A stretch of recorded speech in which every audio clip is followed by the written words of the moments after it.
Assembly వ్యవహారాల సలహా committee మెంబర్గా ప్రభుత్వ విప్ ఆలేరు ఎమ్మెల్యే బీర్ల ఐలయ్య నియామకం.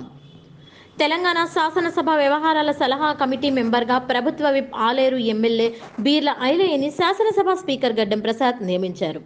వీరితో పాటు చైర్మన్గా గడ్డం ప్రసాద్, మిగతా 9 మందిని శాసనసభ వ్యవహారాల సలహా కమిటీ సభ్యులుగా నియమించారు. ముఖ్యమంత్రి Revanth Reddy, deputy CM Bhatti Vikramarka speaker గడ్డం ప్రసాద్కు ప్రత్యేక కృతజ్ఞతలు తెలిపారు.